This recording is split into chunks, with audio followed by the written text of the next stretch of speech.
Uma das poucas medidas concretas, falando em medidas concretas do governo federal após a onda de protestos de junho de 2013, foi o Mais Médicos. Vocês lembram aí do programa que beneficia principalmente a população de locais distantes dos grandes centros urbanos, onde não há médicos disponíveis. O Jornal da Band vai mostrar agora como o Ministério da Saúde arquitetou o projeto. Gravações de uma reunião revelam que assessores tentaram mascarar um dos objetivos dos Mais Médicos, objetivo este admitido na própria reunião, que era atender financeiramente o governo cubano.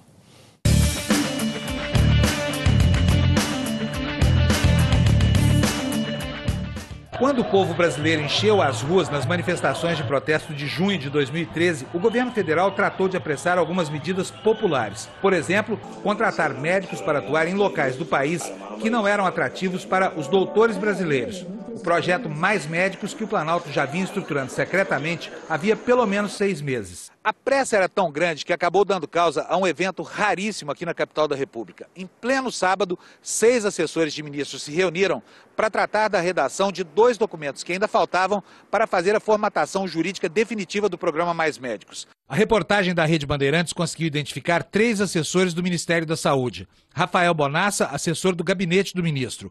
Alberto Kleiman, da área internacional. E Jean Kenji Uema, chefe da assessoria jurídica. Além de Maria Alice Barbosa Fortunato, que atualmente é coordenadora do Mais Médicos na Organização Pan-Americana de Saúde. É dela a maior preocupação em esconder do público aquilo que parece ser um dos mais importantes objetivos do programa: atender ao governo cubano, dando emprego aqui para médicos de lá. Se a gente coloca governo cubano, se o nosso documento é público, qualquer pessoa vai entender que a gente está driblando a coisa de fazer o acordo bilateral e pode dar uma detonada nisso. A representante da OPAS propõe então um pequeno truque: fingir que o programa está aberto para médicos de outros países. Mas para esses, no entanto, será destinado apenas 0,13% do orçamento alocado para o primeiro ano do programa Mais Médicos. A gente pode colocar neste TA Mercosul e Unasul, que vai dar, digamos, 2 milhões, para tirar o foco só Cuba e incluir países do Mercosul e da Unasul. O atual secretário de Gestão do Trabalho do Ministério da Saúde diz que não houve nenhuma intenção de mascarar o acordo com Cuba. O termo de cooperação é bem transparente, é bem claro. Ele está lá, literalmente está colocando o termo de cooperação, que o termo de cooperação com a OPAS é para trazer médicos cubanos previstos no programa Mais Médicos. Então não tem nenhuma tentativa de burlar. A discussão dos assessores passa por outros temas complicados, como a vinda de assessores cubanos para acompanhar o programa, encarados pelos críticos do Mais Médicos como vigias ou feitores do governo cubano para evitar deserções. Eu vou colocar, tipo assim, se são 9.000 médicos e 50 assessores, eu vou colocar 9.050 médicos bolsistas no meu TA, porque no programa não entra, e é isso que eu quero defender. Outro problema: qual o salário que Cuba deveria pagar aos médicos?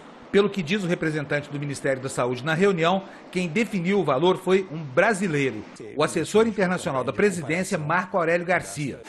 60 para o governo, 40 para o médico. O Marco Aurélio botou hoje na reunião, só para socializar. A representante da OPAS, no entanto, acha que o governo brasileiro, que contrata e paga a conta, não deve se meter. A relação é do governo deles, eles que decidem. Não é a gente que vai interferir nisso enquanto o médico cubano vai ganhar. Não é o que pensa o Tribunal de Contas da União. Depois de estudar os documentos que embasaram o acordo, o TCU concluiu que o tratamento diferenciado entre médicos brasileiros e os que vieram por meio de intercâmbio afronta o artigo 5º da Constituição Federal, segundo o qual todos são iguais perante a lei. Afronta também o Código de Recrutamento da Organização Mundial de Saúde, que determina que o pessoal de saúde imigrante deve ser contratado, promovido e remunerado com base em critérios objetivos, tendo por base a igualdade de tratamento com o pessoal da saúde do país onde irão trabalhar. Todas as liminares que tentaram colocar isso para a Justiça do Trabalho foram derrubadas.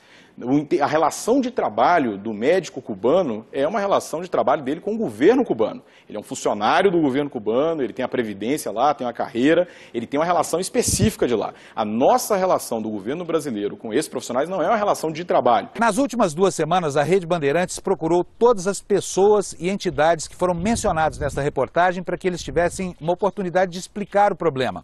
A assessoria de imprensa do ministro Marco Aurélio Garcia solicitou e recebeu uma cópia dos áudios que foram veiculados na reportagem, mas não deu resposta a um pedido de entrevista que foi feito ao ministro Marco Aurélio Garcia. Do Tribunal de Contas da União, o procurador que faz a fiscalização do convênio com a OPAS disse que estava muito ocupado com o lançamento de um livro e que não teria agenda para nos receber. A Organização Pan-Americana de Saúde recebeu 5 e-mails e 18 telefonemas da nossa produção, mas sequer designou um assessor para tomar conhecimento da denúncia.